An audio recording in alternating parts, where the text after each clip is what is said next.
So last time we talked about the 3.1 LEM update, which is coming into our direction courtesy of the Custodians Initiative, which is a separate balance/update team within the Stellaris dev cycle, where the main team will still be doing all the new stuff that will be coming in the future as well. However, today I want to take a look at some of the things that the team is going to be rolling out in the LEM update and in the future as well. And in addition to that, I took the opportunity to talk to some of the people over at Paradox Interactive to go a little bit more in detail. This is a mixture of Dev Diary 215 and 216 because 215 was a little bit on the short side, so I wanted to merge the two together into one. So let's talk a little bit about the species packs and what to expect from that in the future. Now, first of all, we've got updates coming our direction for humanoids, for plantoids, and necroids. All three of those will get additional updates in the LEM update.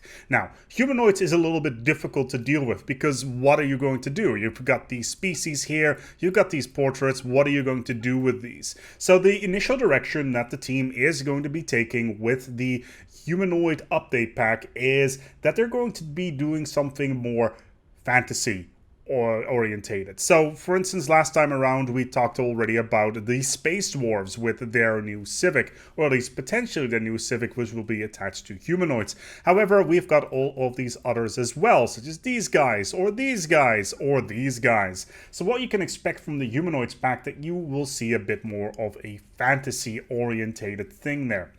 So, for instance, dwarves, elves, orcs, and of course, the good old humans as well, which are, of course, a basic feature within the game. So that's kind of the thing that you can expect. Think your high fantasy or your low fantasy, your Lord of the Rings, your Mistborn, that sort of approach. And for the initial civic that we've already seen, I think we will see some very interesting stuff coming out of this. Now, it's a little bit more difficult going into the direction of plantoids. Well, according to the devs, it's a little bit easier because your mind just goes into places when it comes to these that is just completely crazy. But personally, I think it would be a bit of a bigger challenge because you don't really have anything to feed off from in classic fantasy literature. So what do they want to do here with plantoids? Obvious fantasies is themes around growth and plants. So expect things around plant growth, a lot of food orientated things, maybe even energy if we are going for photosynthesis or anything like that. So expect new traits, civics, and also an origin to be part of this particular pack. And of course, that is the plantoid. Now, plantoids by itself, when it originally launched, it was $10 and or your local equivalent, and it was by far the most expensive species pack. Since then, the packs have gone down in price quite significantly, down I think to like $6 or $7 or something along those lines, and they've got a lot more value. And of course, as soon as Lithoids came out, the value completely ran away because one of the developers decided to add traits to that pack, and of course now they're going to have to retroactively go into those older packs to add more value, which is a really significant development, and I'm really excited for this because, well, let's put it this way, I've very rarely played with plantoids and they are pretty exciting, and aside from their ship pack and some of their portraits, there is not a lot of exciting things to be had here. Humanoids are kind of in the same boat. They've got their ship pack, they've got their portrait pack, as well as some music, but having traits, civics, and origins added to those packs will add so much additional value. And it's good to know that the developers don't want to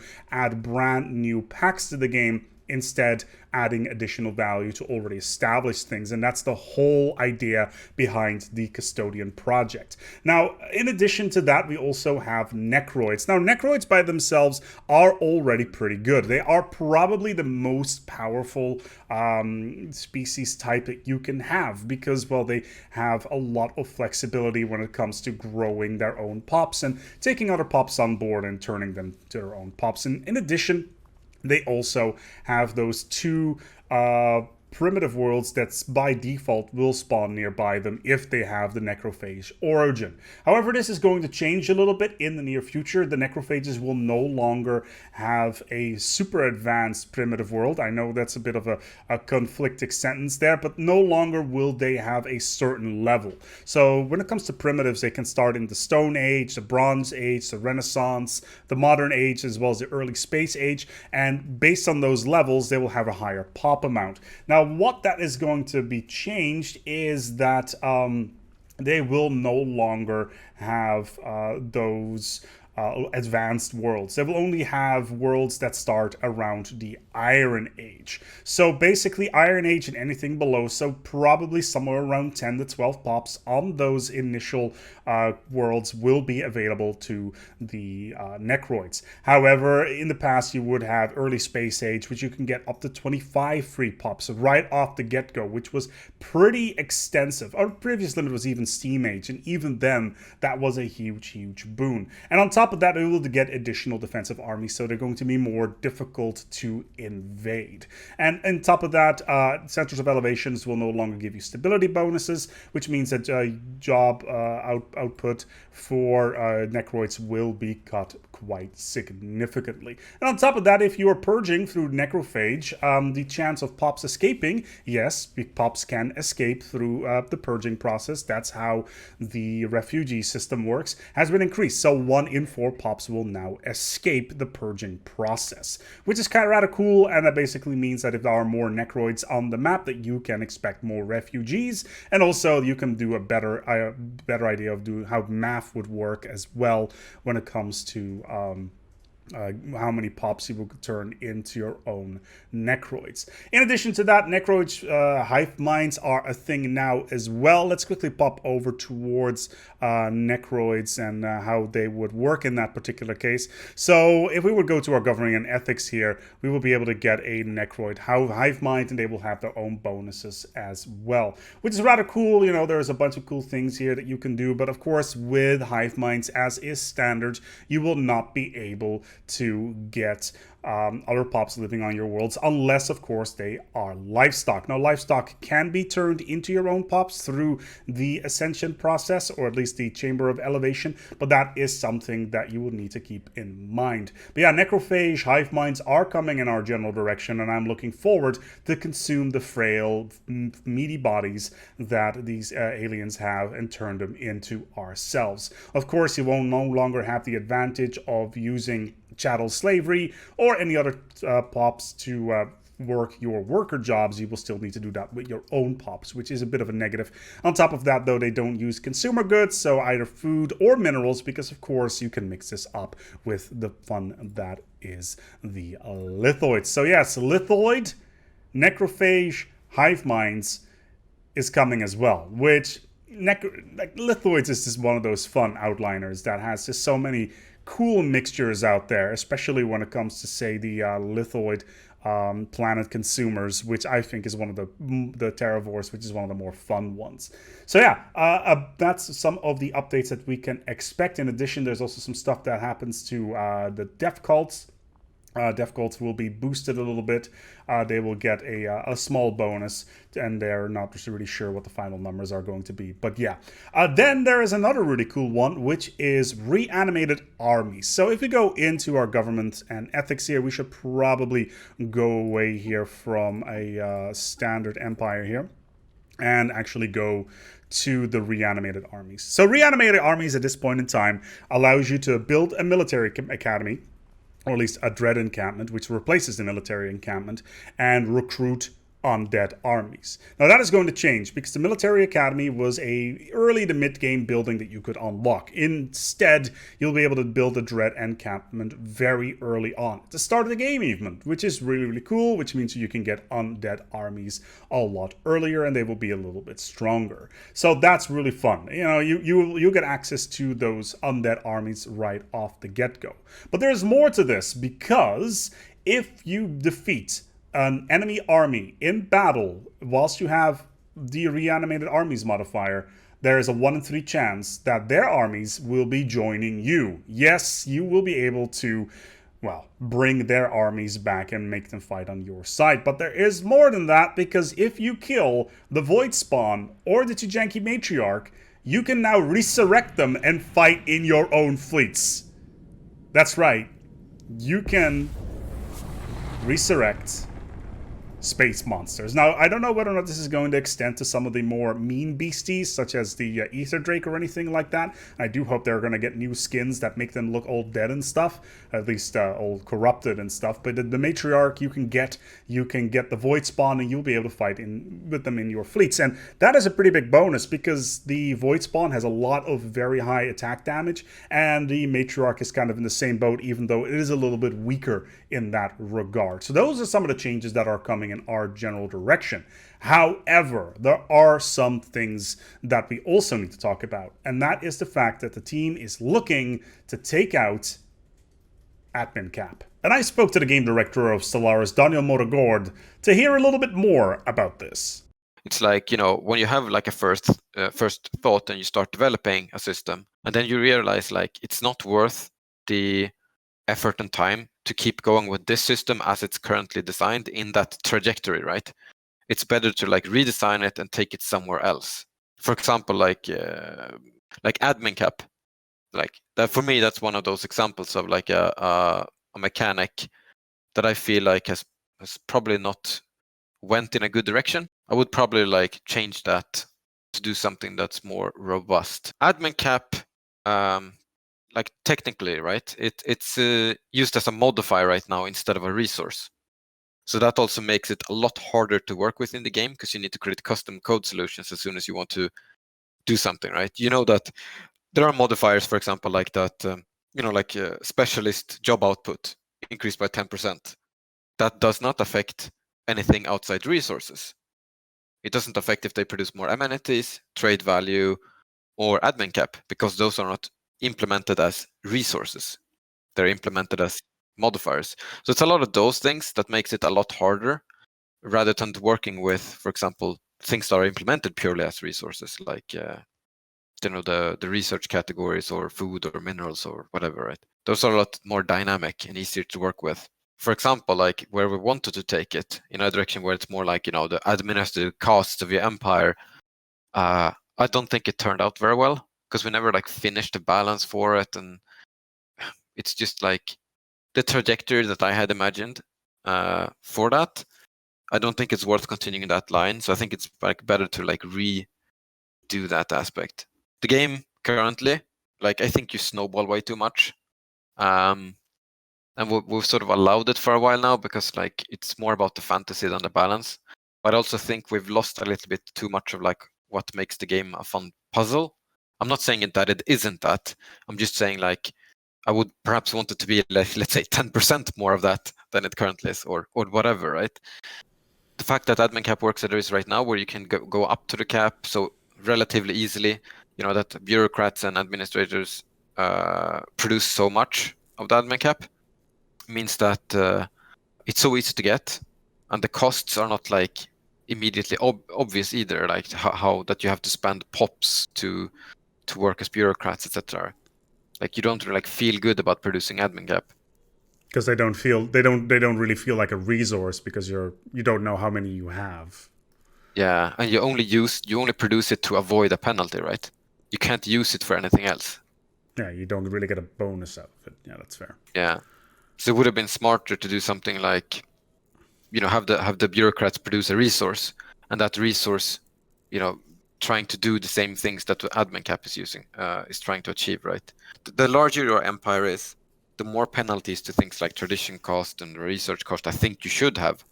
But that's the problem with admin cap right now, is like you just increase it to avoid the cost, instead of really like making it a more engaging thing. Because I've mentioned like in previous like roadmaps, I've named dropped things like institutions or I can't remember what I talked about. But it's an obvious fantasy, right? Let's say you had like an admiralty or something like that you want to increase the size of. It should probably be tied to like your bureaucratic capacity somehow. But doing that through admin cap and just like, I don't think that's a good direction for it.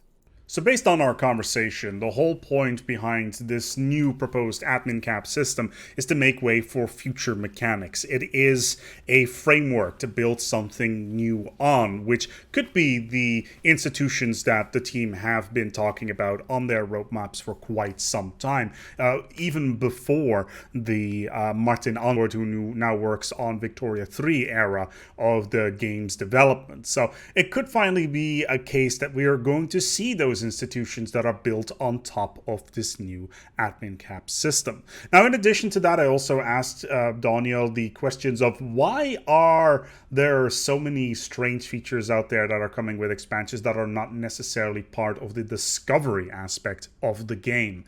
We haven't really seen a lot of discovery systems being added for a little while. Sure, the first contact system as well as the intel system could be interpreted as such, but we haven't really seen anything like distant stars in a while, and I just wanted to pick his brain on that. Exploration has been and will always be like perhaps the most important core pillar for Stellaris. But it's also been like exploration itself as an experience is something that I do think ends too early. And that's what we try to do a little bit with, the intel system that we introduced in 3.0, is to make, learning more about alien empires, like gathering intel on them, a part of the exploration game. And also like reworking the first contact a little bit. I think we made a lot of good learnings there. But in terms of the question is like why we don't focus on just purely adding more exploration content, I think, at least from my perspective, one part of it is that the galaxy is already pretty crowded. So if we just kept on making exploration content, there's a risk that it bores people, that it's just too much of the same. But it's also like there's no guarantee, when you start up a new galaxy that you would like encounter this new archaeology sites or these new anomalies or whatever the content ends up being, because like there might not be enough room to randomly generate those kind of types of content in the galaxy. So what we'd need to do is like have a more robust system for when you do set up your game, right? I'm gonna play as the Blorg, and this is the galaxy I'm gonna play in. The game setup settings. If that was more advanced and a bit more clever, like I think there would be a lot more room to do things with the galaxy, and I do aim to look at that at some point. But also jumping back to answering the other questions, like why we focus on things like Menace, is because we also want to explore like concepts that are quite different from what we have in the game right now. Like, because Menace is it's almost like one of the ascension paths that we have, with the biological, the synth ascension, and the psionic ascension, right? It's a little bit like that, like a type of ascension, and it was just a cool idea to sort of explore that. I think it's always been like in my head for Stellaris, as an IP or as a brand, that the conflict of ideas, like why do materialists have a different view of the galaxy than the spiritualists? The fact that there's no like, this is your purpose, this is your mission. There is none of that, right? You have to find your own place in the galaxy. Your civilization has to figure out why they are here and what they think is right or wrong. I think that is a super important aspect of what should make Stellaris successful, especially in the future.